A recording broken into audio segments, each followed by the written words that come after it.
যে কোনো কলোয়েডাল সলিউশনে যে কলোয়েডাল পার্টিকেলগুলো থাকে এই পার্টিকেলগুলো হচ্ছে জেনারেলি কি তোমার বিস্তৃত মাধ্যমের মধ্যে ছড়ায় ছিটায় থাকে। এখন যদি কলোয়েডাল কণাগুলো কোনো কারণে পরস্পরের সংস্পর্শে চলে আসে তখন তাদের মধ্যে আকর্ষণ হবে এবং ওই আকর্ষণের কারণে কলোয়েড কণাগুলো একত্রিত হয়ে তারা পাত্রের তলায় গিয়ে জমা হওয়ার একটা সম্ভাবনা থাকে। তাহলে আমাদের যেটা করতে হবে এই কলোয়েড কণাগুলো যাতে কোনোভাবেই একত্রিত হইতে না পারে এই জন্য আমাদের কি ব্যবস্থা গ্রহণ করতে হবে, কলোয়েড কণাগুলোকে স্টেবল করতে হবে যাতে তারা বিস্তৃত মাধ্যমের মধ্যে ছড়ায় ছিটায় থাকতে পারে। এখন এই কলোয়েড দ্রবণকে স্থিতিশীল করার জন্য তোমার চারটা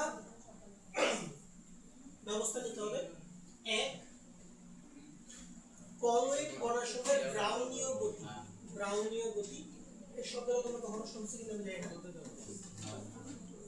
ব্রাউনীয় গতি,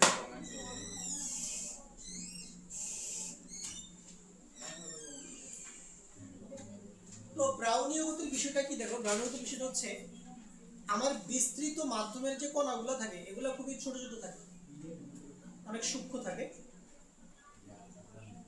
তো বিস্তৃত মাধ্যমের কণাগুলা কি করে, বিস্তৃত মাধ্যমের কণাগুলা প্রতিনিয়ত কলোয়েডাল কণাগুলাকে চারপাশ থেকে ধাক্কা দিতে থাকে।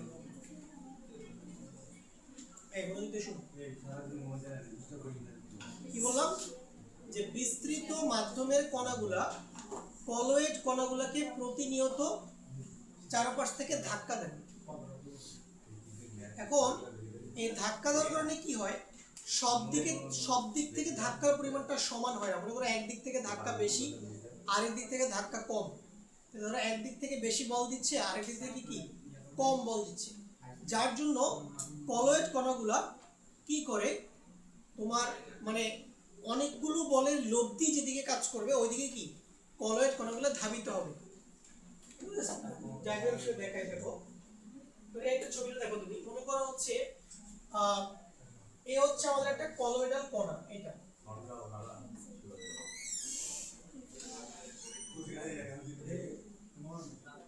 আচ্ছা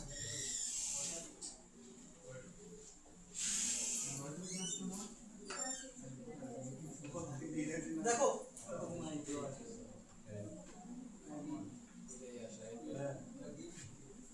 ধরো এই যে কলোয়েডাল কণা এখানে আছে, এই কলোয়েডাল কণাটাকে বিস্তৃত মাধ্যমের কণাগুলা মনে করো ধাক্কা দিল চারপাশ থেকে, ধাক্কা দেওয়ার কারণে এই কলোয়েডাল কণাটা মনে করো এখান থেকে এখানে চলে আসলো। ওকে, এই চুপ থাক। যখন কলোয়েডাল কণাটা এখানে আসবে তখন বিস্তৃত মাধ্যমের কণাগুলা এটাকে আবার ধাক্কা দিবে। ধাক্কা দিলে কি হবে, এবার এটা এখানে চলে আসবে। এইখানে আসার পর এই কণাটা আবার ধাক্কার সম্মুখীন হবে, ওই ধাক্কার কারণে সে এখানে চলে আসবে, আবার ধাক্কা খাবে এখানে চলে আসবে, আবার ধাক্কা খাবে এখানে চলে আসবে, আবার ধাক্কা খাবে এখানে চলে আসবে, আবার ধাক্কা খাবে এখানে চলে আসবে, আবার ধাক্কা খাবে এখানে চলে আসবে, আবার ধাক্কা খাবে এখানে চলে আসবে। ওকে, অর্থাৎ দেখো তাহলে এই ধাক্কাটা কিন্তু থেমে থাকবে না। বিস্তৃত মাধ্যমের কণাগুলা বিস্তৃত দশার কণাগুলোকে প্রতিনিয়ত এইভাবে ধাক্কা দিতে থাকবে, যার জন্য এই কলোয়েডাল কণাগুলা এরকম এক জায়গা থেকে আরেক জায়গায় এরকম জিগজ্যাগ মোশনের মাধ্যমে কি চলতে থাকবে, সে মানে কলোয়েডাল দ্রবণের মধ্যে। ঠিক আছে, এরকম চলাফেরার কারণে দেখো এরকম জিগজ্যাগ মোশনের কারণে কলোয়েড কণাগুলা কখনোই আসলে তারা পরস্পরের সংস্পর্শে আসতে পারবে না, কারণ তারা কন্টিনিউয়াসলি মোশনে আছে, যার জন্য কলোয়েড কণাগুলো কখনোই পরস্পরের সংস্পর্শে আসার সুযোগ পাবে না। ওকে, যার জন্য কলোয়েড কণাগুলো একত্রিত হওয়ার সুযোগ পাবে না, যার জন্য এক্ষেত্রে একটা স্থিতিশীল একটা কলোয়েডাল দ্রবণ তোমার কাছে কি তৈরি হবে। কথাটা বুঝতে পারছো? তাহলে এটা হচ্ছে আমাদের এই যে জিগজ্যাগ মোশনটা তুমি দেখতে পাচ্ছ, কলয়েড কণাগুলো এটাকে কি বলা হয় ব্রাউনীয় গতি বা Brownian movement of colloidal particle ঠিক আছে আচ্ছা দেখো এটা স্টার্ট করছে এখানে এই জিগজ্যাগ মোশনের মাধ্যমে কোথায় পৌঁছেছে এটা হচ্ছে আমি এন্ডিং পয়েন্ট কোথায় পৌঁছেছে এখানে পৌঁছে গেছে এটা কিন্তু এরকম ডাইরেক্টলি স্ট্রেট লাইনে এখান থেকে এখানে কখনোই পৌঁছাবে না এরকম জিগজ্যাগ মোশনের মাধ্যমে সে এক জায়গা থেকে আরেক জায়গায় যাবে আচ্ছা তাহলে ব্যাপারটা হলো ধরো তুমি এক জায়গায় দাঁড়ায় আছো তোমাকে এখান থেকে একজন ধাক্কা দিল এখান থেকে একজন ধাক্কা দিল এখান থেকে একজন ধাক্কা দিল তাহলে তোমার মোশন কেমন হবে জিগজ্যাগ হবে না একবার তুমি এখানে যাবে একবার এখানে একবার এখানে একবার এখানে মানে ডিফারেন্ট ডিরেকশনে তুমি মুভ করবা ঠিক আছে আচ্ছা এটা গেল এবার আসো দুই নাম্বারটা দেখো কি বলছে কলয়েড কণায় ধনাত্মক বা ঋণাত্মক চার্জের উপস্থিতি এটা দিয়ে কি বোঝাচ্ছে এটা খুবই স্বাভাবিক বিষয় কারণ কলয়েড কণার মধ্যে যদি ধনাত্মক বা ঋণাত্মক চার্জ থাকে তখন কি হয় অর্থাৎ তখন পজিটিভ পজিটিভ কি হবে বিকর্ষণ হবে বা নেগেটিভ নেগেটিভ কি হবে বিকর্ষণ হবে তো এই বিকর্ষণের কারণে কিন্তু কলয়েড কণাগুলো কখনোই কি পরস্পরের সংস্পর্শে আসতে পারবে না তো এক্ষেত্রেও কি কোয়াগুলেশন হওয়ার কোনো সম্ভাবনা থাকবে না সিম্পল জিনিস 3 নাম্বারটা কি দেখো কলয়েড কণার সময়ে দ্রাবকায়ন এটার মানে কি এটা মানে হচ্ছে দেখো এটা মানে হচ্ছে ধরো ধরো ধরো তোমার কাছে একটা কলয়েডাল পার্টিকেল আছে যেটার মধ্যে পজিটিভ চার্জ আছে হ্যাঁ ওকে এখন মনে করো এই কলয়েড কণাটা পানির মধ্যে আছে এখন তুমি জানো পানি হচ্ছে কি একটা পোলার সমযোজী অণু কিনা পোলার সমযোজী যৌগ আচ্ছা তাহলে পানির গঠনটা কেমন বলতে এরকম না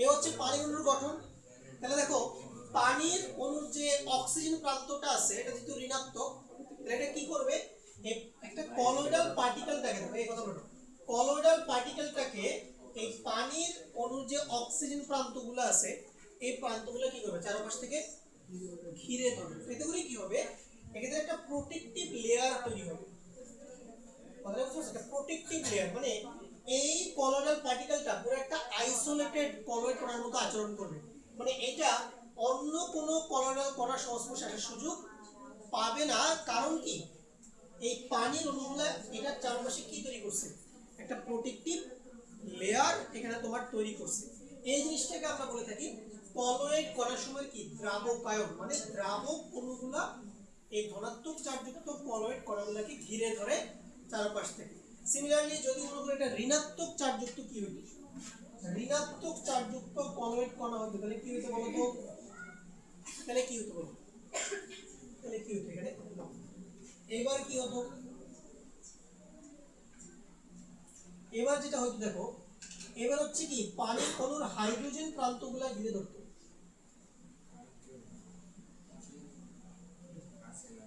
তাহলে পানির অণুর হাইড্রোজেন প্রান্তগুলো এইভাবে তাকে ঘিরে ধরে একটা প্রোটেক্টিভ লেয়ার তৈরি করে ঠিক আছে যাতে ওরা দুইটা কলয়েডাল পার্টিকেল আর পরস্পরের সংস্পর্শে আসার সুযোগ না পায় ঠিক আছে তাহলে এই হচ্ছে আমাদের কলয়েড কণার সময় দ্রাবকায়ন আচ্ছা আর 4 নাম্বারটা হচ্ছে কি ত্রিমাত্রিক স্থিতিশীলতা এই ব্যাপারটা কি এই ব্যাপারটা ঘটে তখন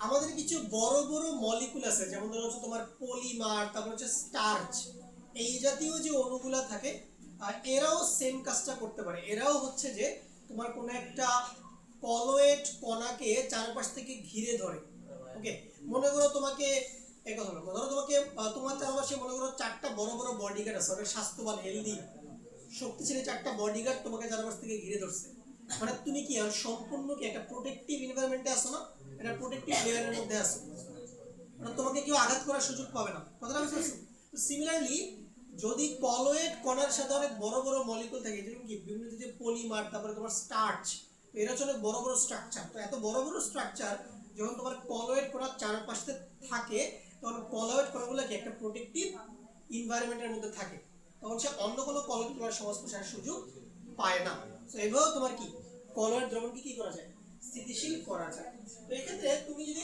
এক্সামে আসে তুমি মেইনলি প্রথম তিনটা লিখলেই হবে 4 নাম্বারটা খুব একটা ইম্পর্টেন্ট না মেইন কি বলবো, মানে যে কোনো কলোয়েডাল দ্রবণ স্থিতিশীল হওয়ার পিছনে কারণ কয়টা? বেসিক্যালি তিনটা। প্রথমটা হচ্ছে কি ব্রাউনীয় গতি, দুই নম্বর হচ্ছে কলোয়েড কণায় ধনাত্মক বা ঋণাত্মক চার্জের উপস্থিতি, আর তিন নম্বর হচ্ছে কি দ্রাবক অণু দ্বারা কলোয়েড অণুসমূহের চারপাশে বা কলোয়েড কণাসমূহের চারপাশে একটা প্রোটেক্টিভ লেয়ার তৈরি। ঠিক আছে, তিনটা জিনিস সুন্দর মতো লিখে 3 মার্কস পেয়ে যাবে। সেটা কিন্তু পরীক্ষা আসবে, কোশ্চেনটা এক্সামে আসার সম্ভাবনা আছে, এটা অনুধাবনও আসতে পারে, প্রয়োগমূলক প্রশ্ন আসতে পারে কোশ্চেনটা। ওকে, সো খাতায় লিখে লিখো, না লিখলে সমস্যা নেই, আমরা পরের পেজে চলে যাব।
রাস্তাঘাটের অবস্থা বলা যায় না, ওই দিন পুরোটাই তুমি রাস্তাঘাটে কি হয় না হয়, কোথায় জ্যাম করে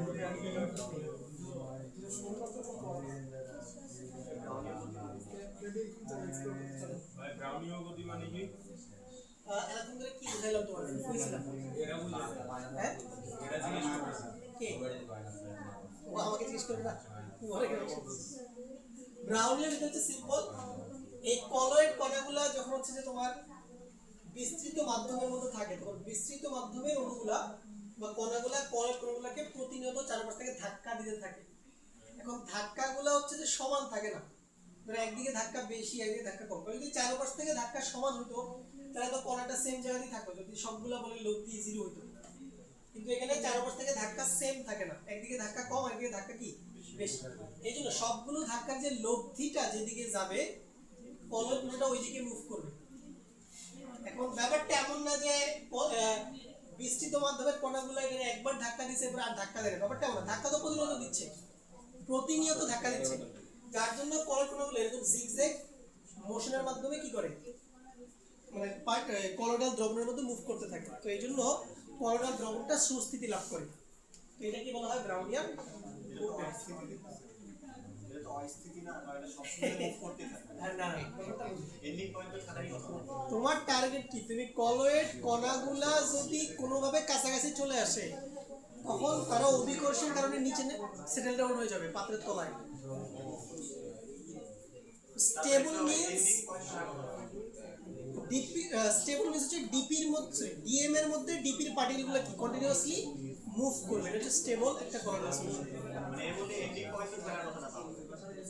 এটা জাস্ট আমি জাস্ট তোমাকে বোঝানোর জন্য লিখছি, মনে করো কলয়েডাল কণাটা একটা জিগজ্যাগ মোশনের মাধ্যমে এখানে পৌঁছাইলো, এইখানে আসার পরেও তো সে জিগজ্যাগ মোশনের মধ্যেই থাকবে, মানে সে কন্টিনিউয়াসলি জিগজ্যাগ মোশনের মধ্যেই থাকবে।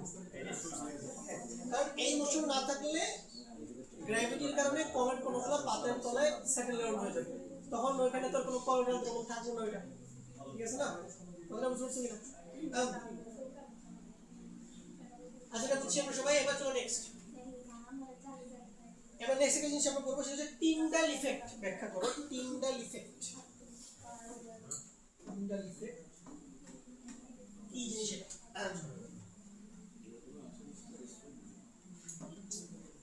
দেখো কি বলছে এখানে, কলয়েড কণা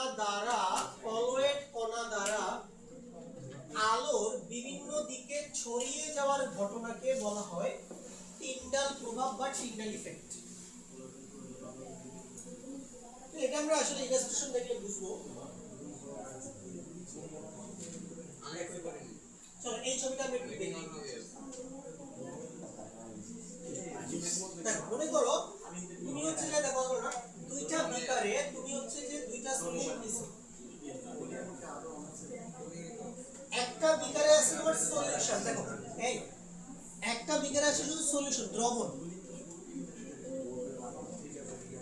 আরেকটা বিকারে কি আছে দেখো mixture of water and milk. তাহলে এটা কি দুধ আর পানির মিশ্রণ, কি একটা কলয়েডাল দ্রবণ। দুধ আর পানির মিশ্রণ কি একটা কলয়েডাল দ্রবণ। এটা কি ইমালশনও বলা যেতে পারে, কারণ দুধ হচ্ছে যে তরল, পানিও কি তরল। তরল তরল তরল তরল কলয়েডাল দ্রবণকে বলা হয় ইমালশন। আচ্ছা এবার দেখো, এবার তুমি কি করছো একটা ফ্ল্যাশ লাইট থেকে বা একটা টর্চ থেকে মনে করো যে আলো হচ্ছে যে কি তুমি এই দুইটা দ্রবণের মধ্যে দিয়ে পাস করছো। তুমি দেখবা কি এই আলোটা যখন একটা ট্রু সলিউশন বা প্রকৃত দ্রবণের মধ্যে দিয়ে যাবে তুমি বুঝতেই পারবা না এখানে কোনো আলো গেছে এই দ্রবণের মধ্যে দিয়ে। তুমি যদি এই পাশ থেকে তাকাও, ঠিক আছে কিনা, তুমি যদি এই সাইড থেকে জিনিসটাকে অবজার্ভ করো, তোমার কাছে মনেই হবে না, তোমার কাছে মনেই হবে না যে কোনো আলো এই দ্রবণের মধ্য দিয়ে অতিক্রম করছে।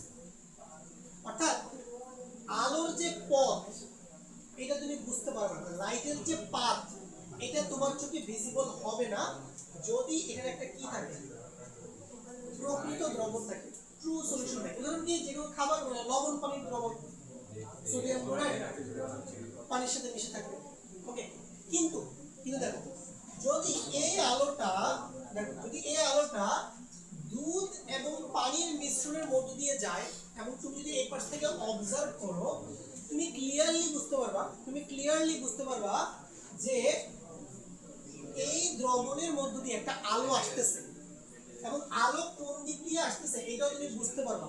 মানে আলোর যে পথ, লাইটের যে পাথ, এটা কি হবে তোমার চোখে ভিজিবল হবে, ঠিক আছে। তাহলে প্রকৃত দ্রবণের ক্ষেত্রে আলোর পথটা ভিজিবল হবে না। কেন? এটা কারণটা বলি, কারণ হচ্ছে প্রকৃত দ্রবণের কণাগুলোর আকার খুবই ক্ষুদ্র। তাহলে এত ক্ষুদ্র কণা দ্বারা আলোক রশ্মির স্ক্যাটারিং সম্ভব না, মানে আলোক রশ্মি এদিক সেদিক বেঁকে যাওয়ার পসিবিলিটি নাই। কিন্তু কলয়েডাল কণাগুলো কিন্তু মোটামুটি আকারে একটু বড়, বা সলিউশনের রেসপেক্টে যদি আমি চিন্তা করি, এই জন্য কলয়েড কণার উপরে যখন আলোক রশ্মি আঘাত করে তখন ওই আলোক রশ্মিগুলো চারপাশে কি বিচ্ছুরিত হয়, বিক্ষিপ্ত হয়, ছড়ায় যায়। এই জন্য আলোক রশ্মির পাথটা কি তোমার চোখে ভিজিবল হবে। এই যে ঘটনাটা এটাকে আমরা কি বলে থাকি টিন্ডাল ইফেক্ট, টিন্ডাল প্রভাব। হ্যাঁ লাইট তো বের হবেই, মানে লাইটের পাথটা ভিজিবল হচ্ছে, মানে তুমি বুঝতেছো আচ্ছা এই মাঝখান দিয়ে আলো আসতেছে, ঠিক আছে। আচ্ছা এবার দেখো আরো কয়েকটা উদাহরণ দেখি। এই যে যেমন দেখো এটাতে তোমার কি আছে ট্রু সলিউশন, এখানে কি আছে কলয়েড, এখানে আছে সাসপেনশন। এই যে দেখো লেজার লাইট থেকে আলো ফেলছি, লেজার লাইট থেকে দেখো লাইটের পাথ ভিজিবল হইছে হয় নাই, কারণ এটা হচ্ছে তোমার সলিউশন। এই দেখো কলয়েডাল সলিউশনের মধ্যে দিয়ে আলো যাওয়ার সময় লাইটের পাথ ভিজিবল হইছে, সাসপেনশনের মধ্যে দিয়ে আলো গেলে কি হবে লাইটের পাথ ভিজিবল হবে। কেন বলো তো? কারণ সাসপেনশনের কণাগুলো সাইজে বেশ বড় থাকে, আমরা এটা জানি। আচ্ছা এবার দেখো এই যে এখানে তোমার ভিজিবল দেখো, এই যে এখান দিয়ে তোমার লাইট পাঠানো হয়েছে এই পাশ থেকে, দেখো লাইটের পাথ বোঝা যাচ্ছে না, কিন্তু এই দ্রবণটার ক্ষেত্রে লাইটের পাথ ক্লিয়ারলি বোঝা যাচ্ছে, কারণ এটা হচ্ছে কলয়েডাল দ্রবণ, ঠিক আছে। এটা হচ্ছে ট্রু সলিউশন। তো খুবই সিম্পল জিনিস, ওকে। টিন্ডাল ইফেক্ট যদি পরীক্ষায় আসে সংখ্যাটাই আসতে পারে টিন্ডাল ইফেক্ট কাকে বলে, ঠিক আছে। এখান থেকে তেমন কোনো বড় প্রশ্ন আসবে না। এটা হচ্ছে প্র্যাকটিক্যাল। তোমরা এই ধরনের সিনারিও তোমরা টিভিতে দেখছো বা তুমি কোনো জঙ্গলে গেলে এই টাইপের সিনারিও তুমি দেখতে পারবা, যে তোমার সূর্যের আলো যখন তোমার কি এই গাছের মধ্য দিয়ে নিচে নেমে আসে তখন দেখো লাইটের পাথগুলো কি ক্লিয়ারলি ভিজিবল হচ্ছে। এর কারণ কি? এর কারণ হচ্ছে জঙ্গলের যে এয়ার, ওখানে যে তোমার যে ধূলিকণাগুলো থাকে এগুলো মোটামুটি কলয়েডাল রেঞ্জের মধ্যে পড়ে, তো এগুলো দিয়ে আলোক রশ্মি কি হয় এদিক সেদিক স্ক্যাটারিং হয়, যার জন্য লাইটের পাথ ভিজিবল হচ্ছে। খুবই সুন্দর একটা জিনিস। কিন্তু আমার জিনিস বলো এই টাইপের জিনিস তুমি এখানে দেখো, এই যেমন করে আমাদের হাসপাতালে এখানে সূর্যের আলো পড়তেছে, এরকম সিনারিও দেখতে পারো তুমি? না, এগুলো জঙ্গলের ভিতরে অবজার্ভ হচ্ছে। এটা কলেজে দেখা যায় কোন কলেজে? বিএ কলেজের ওয়াশরুম বিশেষ করে ওয়াশরুমে এই টাইপের জিনিস দেখা যায়, এগুলো কি বলতেছেন তুমি? পাগলের মতো। না ভাই সত্যি ভাই আপনি গেলে বুঝতে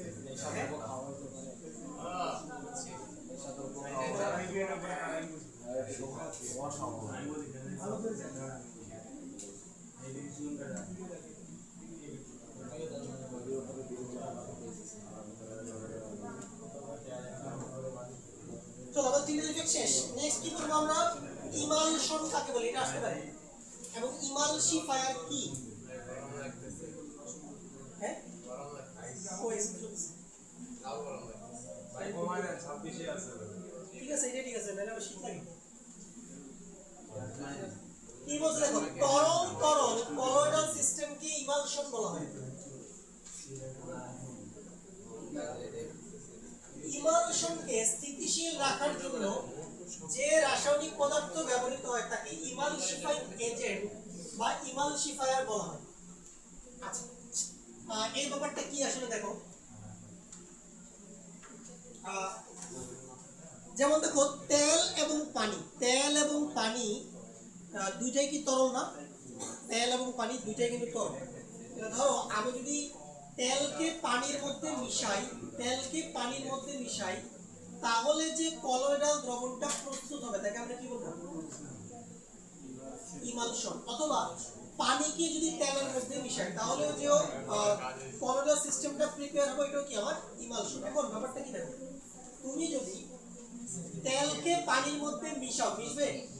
এই তেলকে পানির মধ্যে মিশালে মিশবে না? কিন্তু কি হবে বলো তো, তেলকে পানির মধ্যে মিশালে তুমি দেখবা কে উপরে থাকবে, পানি নাকি তেল? তেল উপরে থাকবে। তাহলে উপরে একটা তেলের লেয়ার তৈরি হবে আর নিচে একটা পানির কি একটা লেয়ার তৈরি হবে। তাহলে কি লাভ হলো? তাহলে কি তেল আর পানি মিশলো? না, মিক্স করতে হবে। তেল আর পানিকে মিশাইতে হবে যেভাবেই হোক। তাহলে তুমি এটা কেমনে সম্ভব? এটা পসিবল। তাহলে তেল আর পানিকে তুমি যদি প্রপারলি মিশিয়ে একটা কলোয়েডাল সলিউশন প্রিপেয়ার করতে চাও তাহলে তোমাকে বাইরে থেকে একটা রাসায়নিক পদার্থ সেখানে মিশাইতে হবে। ওই রাসায়নিক পদার্থটাকে আমরা বলে থাকি ইমালসিফাইং এজেন্ট বা ইমালসিফায়ার। দেখো ইমালসিফায়ার কি করে আমি বলি, ইমালসিফায়ারের মধ্যে দুইটা অংশ থাকে। দেখো ইমালসিফায়ারের মধ্যে দুইটা পার্ট থাকে। এই দুইটা অংশের মধ্যে একটা অংশ পানির প্রতি আকর্ষণ ফিল করে, আর ইমালসিফায়ারের আরেকটা অংশ তেলের প্রতি কি করে? আকর্ষণ ফিল করে। তাহলে ইমালসিফায়ারের অণুগুলা কি করে? সে হচ্ছে তেল আর পানির মাঝখানে চলে যায়। ওকে, তেল আর পানির মাঝখানে চলে যায়। মনে করে এরকম হইলো তোমরা দুই ফ্রেন্ডের মধ্যে ঝগড়া লাগছে, এরা কারো মুখ দেখা দেখি করতেছে না। তাহলে তৃতীয় বন্ধু গেল, সেখানে গিয়ে কি করলো?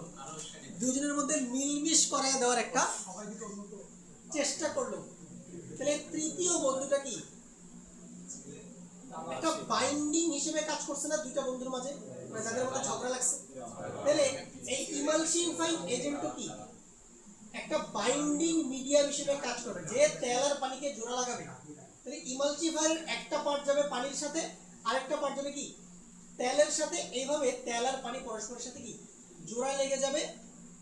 অর্থাৎ সেক্ষেত্রে তেল আর পানি কখনো আলাদা লেয়ার সৃষ্টি করতে পারবে না। ওকে, তাহলে এই জন্য তেল আর পানিকে বাইন্ড করার জন্য যে জিনিসটা ব্যবহৃত হয় তাকে আমরা বলতেছি ইমালসিফাইং এজেন্ট বা ইমালসিফায়ার। কথাটা বুঝতে পারছো? সিম্পল আইডিয়া, লিখতে পারো না লিখলেও সমস্যা নেই। ওকে, আচ্ছা এবার দেখো এবার আমরা ইমালশনের কিছু এক্সাম্পল দেখি। যেমন ধরো অয়েল ইন ওয়াটার, মানে ওয়াটারের মধ্যে অয়েল থাকে, মানে ওয়াটার হচ্ছে ডিএম আর অয়েল হচ্ছে তোমার ডিপি। উদাহরণ কি মিল্ক, তোমরা যে মজা করে খাও মেয়োনিজ, কোন থেকে খাও? বার্গার টার্গারে দেয়, বার্গার স্যান্ডউইচ। মেয়োনিজ বানাইছো জীবনে? কেউ সাথে বানাইছো? বানাইতে পারো? কেমনে বানায় আমি শিখাও তো। আপনি সেটা কি করবেন? কিনা গায়ে ফেলেন নাকি ইয়া করতে হয় যে ব্লেন্ডারের মধ্যে নিয়ে পিটিং করতে হয়? মানে ব্লেন্ডার মেশিনে নিব সব মিক্সচারগুলো নিয়ে, তারপরে কি এটা বিটিং মেশিন আছে না, এটাতে বিট করে না, বিটার বলে বানাইছে তাহলে কি জন্য বানাইছে? ওই যে ইয়াতে দেয় বলে, ওই যে চিকেন গ্রিল খাওয়ার সময় দেয় না মেয়োনিজ? খাইছো মাইশা তুমি চিকেন গ্রিল খাইছো?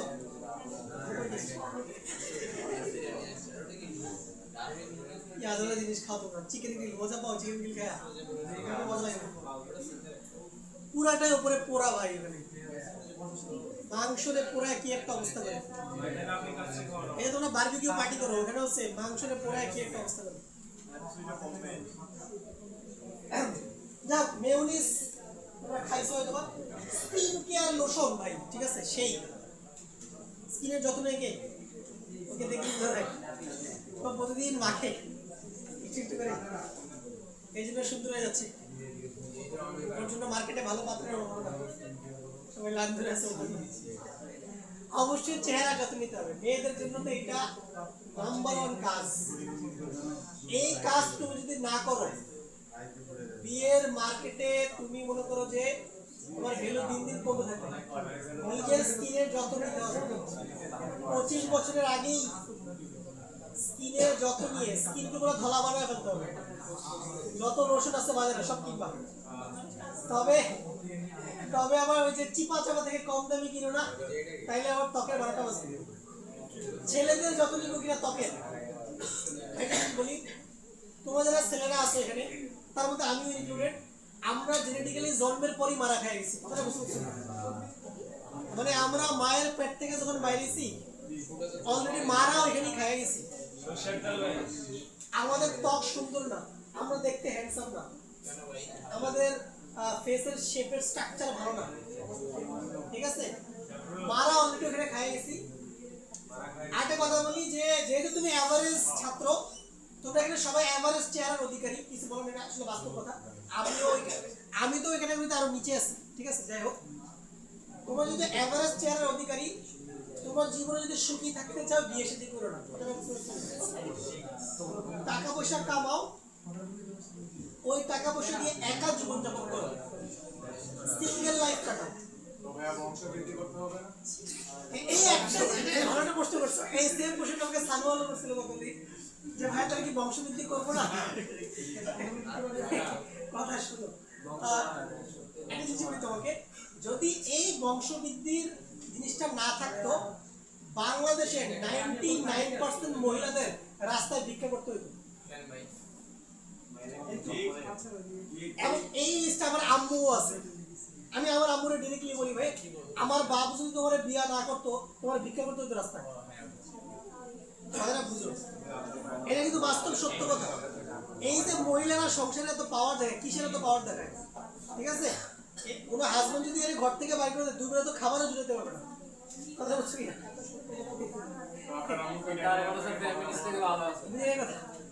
না, আম্মু আসলে জিনিসগুলো বুঝছে, আম্মু আমার ঠিক কথাই বলছিস। কথাটা বুঝতে পারছো কিনা? এই যে মেয়েরা যারা আসো, ঠিক আছে, এই জন্যই বলে চেহারা যত্ন নাও। মুরগি একটা বাগাইতে হবে, 1 লাখ টাকা বেতন পায়, নাইলে তোমাদের কপালে শনি আছে, ঠিক আছে? আরেকটা জিনিসটা বলি, আমাদের বাংলাদেশের পুরুষরা আসলে খুব বেশি ফ্রাস্ট্রেটেড। কথাটা বুঝতে পারছো? খুব বেশি ফ্রাস্ট্রেটেড। অর্থাৎ পুরুষের সবচাইতে বড় সমস্যা হচ্ছে, সে যদি তার 72 লাখ নিয়ন্ত্রণ করতে না পারে, তাইলে সে বিপদে ওঠে। পুরুষের সবচেয়ে বড় শত্রু হচ্ছে তার 72 লাখ। এই জায়গায় নিয়ন্ত্রণ করতে হবে সবার আগে। এই জায়গায় যে নিয়ন্ত্রণ করতে পারবে, ওই পুরুষকে দমনের মধ্যে কেউ নাই।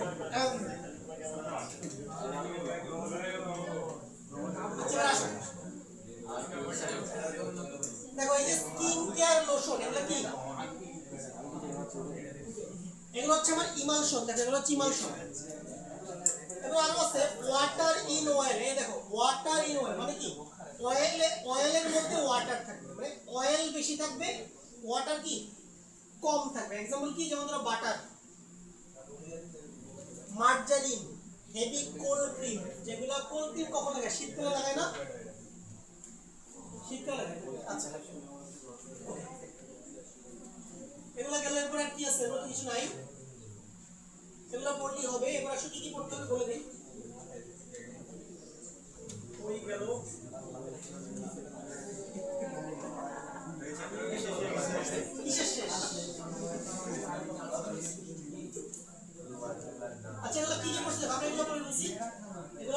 গেছে, এগুলো পড়া হয়ে গেছে, এগুলো হইছে। আচ্ছা এই দেখো, এই উপরে দেখো, এই দেখো কি লিখছে দেখো এখানে, স্বাভাবিক অবস্থায় দুধ জমাটবদ্ধ না হওয়ার কারণ কি? নরমালি কিন্তু দুধ কি জমাট বাঁধে না, ঠিক আছে। পরে আমরা কি করি বলো, দুধ থেকে দই বানাই, কিছু একটা মিশাই না, দুধের মধ্যে কিছু একটা দেই, যার জন্য দুধ থেকে দই তৈরি হয়। বা ধরো দুধের মধ্যে লেবু দিলে দুধ থেকে কি তৈরি হবে, ছানা তৈরি হবে, ঠিক আছে। আচ্ছা এরপরে কি করবা দেখো, এই দেখো এটা পড়বে, এটা পরীক্ষায় আসে, দুধ থেকে মাখন তৈরি, মাখনের ইংরেজি কি জানি, বাটার না, আচ্ছা দুধ থেকে মাখন তৈরি, এটা পড়বা, এটা আসে। এরপর আসে মাখন থেকে ঘি তৈরি, এটাও পরীক্ষা আসে, এটা তোমরা নিজেরা রিডিং করবা। এই যে দেখো দুধ থেকে মাখন তৈরি ধাপ, এই প্রমাণিত পরীক্ষা লিখতে হবে। এগুলো আসলে বোঝানোর কিছু নাই, বুঝাইলেও তোমার মুখস্থ করতে হবে, না বুঝাইলেও মুখস্থ করতে হবে, খাতা মুখস্থ করে চলে যাবে, পরীক্ষাটা লিখে দিবা। এরপরে কি আছে দেখো, এজিং রাইটিং, এগুলো লাগবে না, স্কিপ। এই চার্ট থেকে তোমাদের এমসিকিউ আসবে, দেখো দুধের উপাদানগুলো উল্লেখ করো। এই দেখো দুধে কি কি জিনিসপত্র থাকে, দেখো যেমন গরুর দুধে, দেখো গরুর দুধে পানি থাকে কত, 87.43%, এটা হচ্ছে দুধের শতকরা সংখ্যা। চর্বি থাকে 3.75%, আমিষ থাকে, খনিজ লবণ থাকে, শক্তি থাকে, ঠিক আছে। এটা হচ্ছে গরুর দুধ। মহিষের দুধের সংযুক্তি আলাদা, ছাগলের আলাদা, ভেড়ার আলাদা, আর হচ্ছে মানুষের আলাদা, ঠিক আছে। এইগুলো দেখে, যেমন ধরো যেমন ছোট বাচ্চাদের সবচেয়ে আইডিয়াল হচ্ছে কি, বুকের দুধ। দেখো বুকের দুধে 87.43% পানি থাকে। অনেক বাচ্চারা দেখবা জন্মের পরে বুকের দুধ পায় না, ঠিক আছে না, বিভিন্ন হরমোনাল ইস্যুর কারণে মহিলাদের, তো সেক্ষেত্রে দেখো বাচ্চাদের কিন্তু ব্রেন ডেভেলপমেন্ট ঠিক মতো হয় না।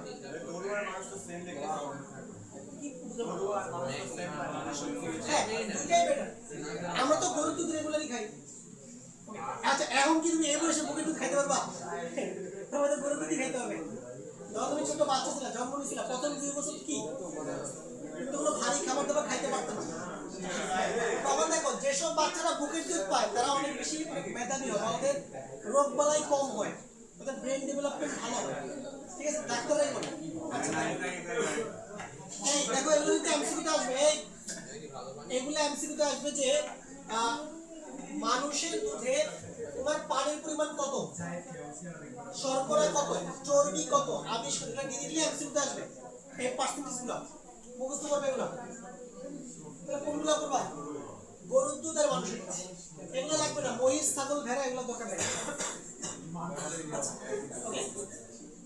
একটা জিনিস বলো, তো দুধের প্রোটিনের নাম কি, কি থাকো, দুধের প্রোটিনের নাম কি, এটা এমসিকিউতে আসবে। দুধের প্রোটিনের নাম কি, ক্যাসিন, এই যে এটা দেখো, দুধে মূলত 2 টাইপের প্রোটিন থাকে, একটা হচ্ছে ক্যাসিন, আরেকটাকে বলা হয় তোমার ল্যাকটালবুমিন অথবা হচ্ছে হোয়ে প্রোটিন, এরকম 2টা প্রোটিন থাকে। আচ্ছা এগুলো বারবার নিজেরা নিয়ে পড়ে নিবা, এগুলো বোঝানোর কিছু নাই ভাই, নিজেরা পড়ে নিবা। এরপরে কি আসে দেখি এখানে, এগুলো স্কিপ, আচ্ছা এগুলো কিছু নাই। এই দেখো এগুলো আসবে, ইমালশন কাকে বলে, ইমালশন কাকে বলে এটা পড়বা। তারপরে এইটা দেখো, সব ইমালশন কলয়েড, দেখো সব ইমালশন কলয়েড, কিন্তু সব কলয়েড ইমালশন নয়, কেন বলো তো?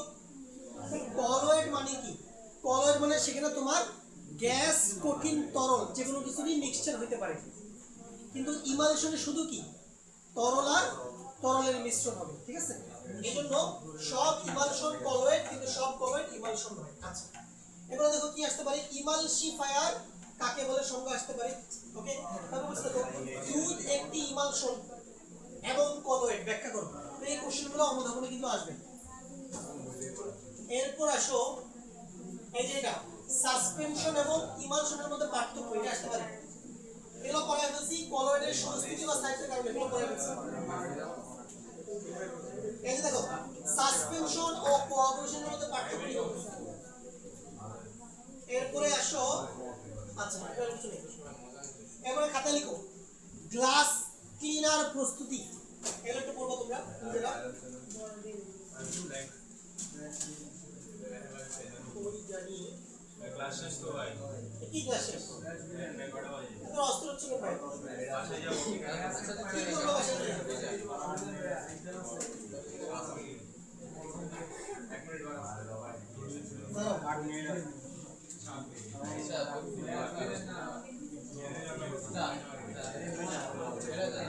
দেখো এই কথা না দুইটা জিনিস তোমরা বই থেকে নিজেরা পড়বা এই দেখো একটা হচ্ছে গ্লাস ক্লিনার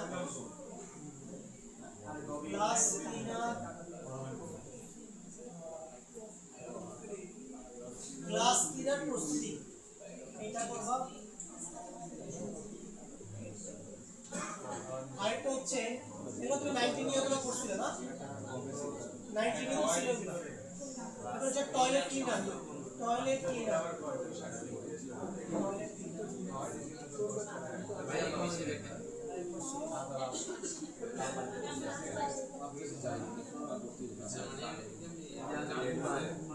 এটা করবা এটা হচ্ছে সাবান ও ডিটারজেন্টের ক্রিয়া কোষ এগুলো তোমরা আগেই পড়ছো